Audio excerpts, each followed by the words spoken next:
Welcome back to another episode of the Unquestioned Podcast with Louis de Vare and Willem Hemper. And welcome back to a new year. Yes, happy 2026 to all the listeners. And of course, we cannot start the new year with our basic old location. Where are you, Louis? You calm me home. Where are you? In the eternal Napoli with the Vesuvio behind me. This is the city that started it all for me. Gave me a little bit of the Erasmus effect. Met a ton of great people here from Canada, Russia, from all over the world. Amazing. Why are you in this time of the year? It's I wouldn't say it's the hottest of all, but it's just the city. You can't stay away from it. Summer, why winter, are you freezing your ears off? That's the question. Of course, I am. Happy 2026. I was in the UK, but now I'm back in Amsterdam, and I just said, not jealous. We're doing. I feel like you're lying, but okay. It's you were sitting outside. I had to do it to myself as well. Never have pain alone, and because of having pain alone, I feel like we should immediately start off by saying to all the listeners that we are doing a very fun challenge. A challenge that is pushing ourselves to the limit. So that's why it was necessary to sit outside in the snow. We tell our listeners what... Emphasis on fun. What did we do together with Sim that we interviewed before? We put ourselves a challenge. On January 2nd, we started a 75 hard. If you're unfamiliar with the challenge, go look it up, go listen to the founder. It's about mental toughness, and there's a few different components.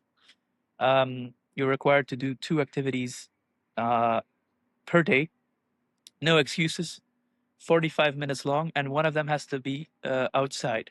So for example, you can do a workout in the morning and then go for a run every single day. Then we want you to read 10 pages of nonfiction. Stick to a diet, meaning no drinking, no fast food for us, and do that for the next 75 days. If you fail at any one of these, you have to start over. We hold each other accountable, and we're almost 10 days in so far. How are you feeling? I'm feeling painful and happy at the same time. Your happy state, your happy place. My happy state of going through torture.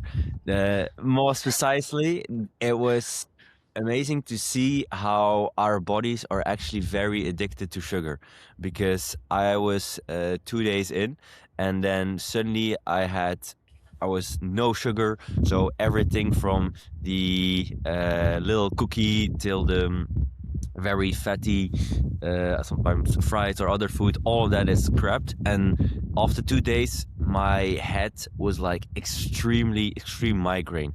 And I'm like, how is this possible? And I'm searching it online, sending it in the group chat, and one of our friends, so Sim, was doing it as well. Who's a doctor. He's saying as well, like, I'm having this migraine. What's going on? And he immediately as well analyzed it. It's our body telling us itself to again go back to our addiction of sugar. No. No. And actually, it was like after one day, then the migraine was gone. And it happened the last time we did the 75 as well. It's after like 10 days, it's you feel it that if I now see like sugar or other stuff, I'm a lot less interested in it, and a lot less like the craving is step by step a lot less. And like last day of 75, it's like completely gone. So you feel like, why would I live in that terrible way again? The only thing is you need to go through the hard pain to get to the destination. But maybe for you, Louis, I as well want to know your first 10 days. What was the toughest already? The toughest, I guess it's waking up earlier. I have the luxury of not having to set an alarm, but that was not true for the start of this year, because the way we make things manageable is we plan around it. And so we kind of figured, if we wanted to do this right and not be stuck at the end of the day with still having to cross something off our list, to always start with an activity in the morning. So that meant we were in the gym at 7 a.m. And the Sick. other thing is that it tells you how, like you say, how resilient our body is, and the diet is the easier part, but True. it's really clears your mind because it's a different kind of discipline. You just look at the things that you used to, I guess, want. Like I still want, wine and stuff. You look at it and you're like, I don't know. It feels like a different type of discipline, and it's kind of nice to combine those things. Mhm. Let's see what I say in another 30 days. And as well, so for the listeners, Andy Frizella, he's the founder. Definitely check out his podcast. And maybe one other question: how do you feel your relationships has been affected? Like maybe I can share with myself. Now it's still week one. It's quite okay. It is. I still have my relationship with my girlfriend and with my friends, but I do feel like when I am arriving at say at 10 a.m. and my parents are home and they want to talk because they haven't seen me for a month, and then say like, no, I have to go now run outside for 45 minutes and then do 45 minutes of gym because I've been traveling all day and I can't do it. It's I can't say it doesn't affect anything.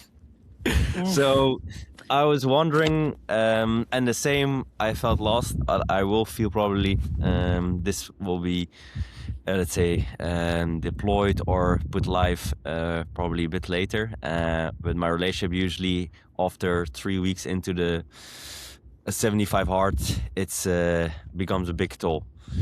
How has it been for you yet, the relationships, and how does it affect actually in your personal life? Well, I took one of my dates on a walk. I said, doesn't matter what we talk about, let's go walk for 45 minutes because another part of it is you can't interrupt it. Mhm. So we went for a walk in the snow and I explained the whole thing. I guess Sam talked about this as well. The the alcohol aspect, like we went to a cocktail bar last night and I was having water. Um, it's yeah, it's less fun to tell people, oh, we're going to this fancy place. Like we went to a nice hidden speakeasy and then not order anything special. But at the same Uh-huh. time, it's all about the idea of ordering something nice. And if we can spoil the ending, um, we're going to be together in California for the end of this challenge. I mostly look forward to the idea of us ordering our first drink after the challenge is over, but I don't really crave the alcohol. It's more of the idea of celebrating, having a celebratory drink. And every time I see a glass of wine, I think to myself, I'm going to have this later. So I don't miss it too much, really, or I don't miss the contents, if that makes sense. One thing you have to take into consideration is I always like to travel in style, but um, I did need a gym attached to my hotel. Otherwise, it would have been pretty bland to go running all day, and I took my running shoes with me. So you have to uh, plan around it, just like anything worthwhile. True. And the same was with me. I was staying the first 8 days of the year in the United Kingdom, and as well the first time, or the even before I arrived, I was searching online where is the gym that I can. I don't know. I felt like a bodybuilder, but the gym was one of the main the main keys. That I said to my girlfriend, like, listen, if there's no gym in your town, goodbye. I'll find a new girlfriend. Oh my goodness. Okay. All jokes aside, but it's it would I would find another way. But if you do the 75 hard, that's the thing. Like you said, you have to meet it, check off every single thing of the list each day. Otherwise, you have to start again. And it's supposed to be hard. It's supposed to be tough. And you could say like, okay, little 45-minute workout and then a 45-minute walk. It's not that crazy, but it's just the crazy thing is it's 75 consecutive days, and it's mentally it's tougher than sometimes physically, because you can as well do a little bit lighter workout, but you have to go each day, get to the gym each day, 45 minutes outside, And and like I like say, our friend Sim says, learn to love it. That were those were his words to me, and I can't quite say that I love it every day, but I'm sure at the end of the 75 days I will.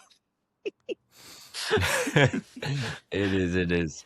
Uh, but maybe as well, hopefully by the end or when we are at episode 50, we will have the 75 hard finished. But maybe as well for Oh yeah. 2026, Louis, what are your kind of resolutions or your steps you want to take in the new year? Maybe you've done some reflections from last year. In the new year, some of them are political. I think um, I want to and to encourage other people to be a little bit less tolerant. What do I mean by that? It's not that I want to exclude anyone, but I think, like we established in our last episode, the courage to be disliked. If you want to get somewhere, you need to follow one vision. You need leadership. And for example, in Europe, I don't see that. And I think you always need to basically pick a lane, choose a path, and be less tolerant to um, the other paths or the other options or whatever people are saying. So I think we need to be a little bit less conscious of what people think of our decisions. If you ever struggle to do that, just look at what President Trump is doing. He doesn't Hmm. care what people think. And I think we would benefit from doing a little bit more of that. Um, I could Yes. make a whole argument about the virtue of selfishness, of um, doing what's best for you first. I don't think you need to necessarily believe that, but I think it leads to a better outcome for everyone. As strange as that may sound, try it. Yeah, well, that's beautifully said. And I think as well, not to go into politics, but what Trump has done, of very focusing on themselves, has as well shaken us up as Europe. I even saw it recently from the Prime Minister of Belgium that he said like probably or there's a good chance that we will thank him for kicking us underneath our butt and getting out of our comfort zone of us Europe, because if you stay in the comfort zone, then you will not grow. And it's the same with workout, it's the same with business, and it's the same with your country. Um, and it's sad. It's a sad message because a lot of generation had a beautiful, good time where everything went really smoothly, and they didn't need to worry a lot. And then now suddenly there's a big message of like, okay, we'll need to do tougher. It's a tough pill to swallow, austerity and other stuff. But in the long run, it will help. Just like 75 hard days consecutively doing gym and healthy diet. In the first week, it's bitter pain, but in the long run, it will pay off. Correct. We will be thanking ourselves in 2050, and so will our children. So will our children, yes. And maybe one thing as well of 2026 that I would want to share, and even maybe you'll see it in on the screen right now, because I create like a whole vision board for myself. And one of the Awesome. my main sentence, I always do one sentence that I want to focus on during the year. And now in 2026, the one is execute fast and build systems. So the first part of that sentence, execute fast, actually as well inspired of like what Louis and other people have shared with me. It is like action creates information. You maybe recall that from one of our previous episodes. So execute fast is better than execute slow, because then maybe someone else has taken the actions before you and you'll be behind him or her. And build systems that is actually a little bit connected to executing fast, because in today's world with AI we can create even before we can create systems that can automate certain tasks that we do on a daily basis as a person, as a business. And if we don't do that, we keep repeating them and we keep, let's say, a little bit stuck in the same, because we don't make space for new things to execute fast on. So that's why execute fast and build systems. And one extra thing, I saw an amazing podcast from the one and only Chris Williams and Steve Bartlett from the Mhm. Diary of CEO. And one thing that we all maybe have heard about the statistics, or maybe some not, is like all the New Year's resolutions stop after 1 week or even less than 1 week in. So that's a sad reality. But one thing that they said is people forget, if they start a new year, they have good ambitions. I'm going to do this, that, diet, Mhm. work harder, make more money, but they forget to actually reduce. So what am I gonna do this year less? What am I not gonna do? And really, actually, sometimes it's more focus and where am I going to gain time, and definitely not gonna do than just adding more, because we only have 24 hours in a day, and then on New Year's Eve or in the New Year, we all get this magic in our head that anything is possible because it's a new start, but it's not. It's still the day after, the first day 2026 has the same amount of hours in the last day in 2025. So yeah, that was my little rant, but Totally. execute fast and build systems. That's for myself and maybe for others could be a good motto to live for 2026. Excellent. That is our inside world, the things that we control. Shall we end with one prediction about the outside world, about what will happen in the larger landscape? Yes, you can choose yourself, Louis.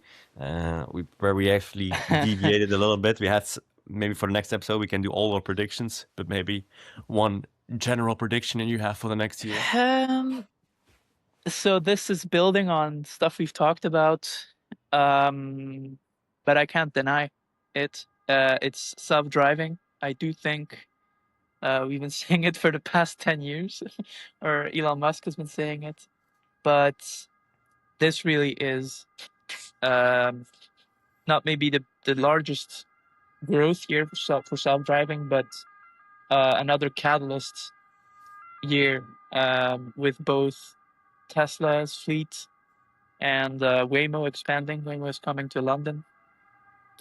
Mm, We're gonna see, I think, it move over from the, as it always does, from the niche tech elite scene, from the journalists crew to real people, and a lot of real people, and people's minds are really gonna shift on that. Um, you're gonna be bored on your phone, listening to your own music all alone in a car where the steering wheel is gathering dust very soon.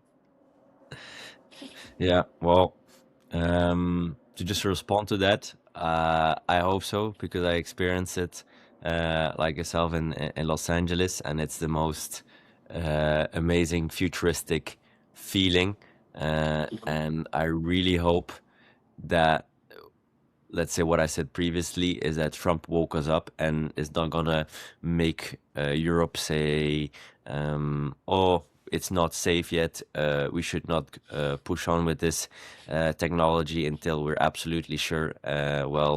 The only thing that we're sure is that we'll die. So please, to Europe, don't put this decision off until you're in your coffin under the ground, and otherwise we will make the decision for you. Okay, but that's a nice prediction. Sorry, Louis, to go off. Um, I think Let me for hear my yours. yes, my prediction would be. a little bit, maybe more boring. And I think it is going to be, we all see large language models and AI being used more and more in our personal life on a daily basis. I think this will be a year where as well big enterprises will actually, so big companies will adopt it more and more. Because I've seen all the statistics of 90% of projects is not working. And the funny thing is when you go on websites of startups, of smaller companies there, it's already, and certain things well integrated. For example, here, Riverside, what we're using, it's all with AI transcription and so on. So that's a small example, but I think in big companies, more and more we'll be chatting with an AI next year because it's tough economically, and there needs to be ways how to do savings and to work more efficiently. So that's why I believe that we'll see in everyday service that we use, we'll see much more AI being released. So that's my prediction. Maybe I'm right, maybe I'm wrong. Nice. We're seeing We'll see. a hint at that with the recently announced ChatGPT Health. Mhm. That is a safe environment to, use it as a doctor, like a lot of people already are. We used to use Dr. Google. So that's an example in our personal Well, life. About the business case, I'm skeptical because a lot of those AI numbers about AI are kind of just pushed onto people like Microsoft Copilot. mhm. But it's bound to happen. I don't know in what form yet. Well, let's see. Yeah. And one thing everyone should know is like, don't worry about your job, because many people like scared of their job losing. Well, I think most of our listeners have used ChatGPT as the easiest way to get reskilled, to get re-educated with these tools. In less than a week, you can like be trained and ask any question that you have about a certain job in a certain role that doesn't need big certification, and you can start. So start taking action. And so can anyone, but do be afraid. Do be afraid of other people taking your job. Other people with AI. Other people that have more to prove, less to Well lose, said. that are younger than you. Well So said.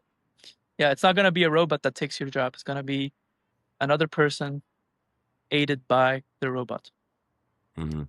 I'm be happy that this exists, competition of people, because that makes you only better. So sorry to break it to you, but that's it. Okay, well, Louis, I think this is a good episode to start 2026. I went inside, like you see, Yep. because I was freezing my tits off and stunning Napoli.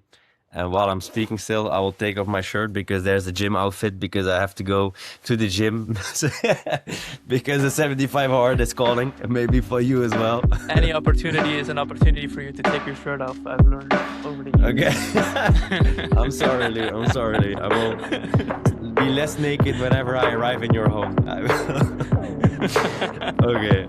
But all jokes aside, enjoy Napoli, and we'll see you all next week on another episode of the Unquestioned Podcast. Bye bye. Thank you. See you soon. Ciao.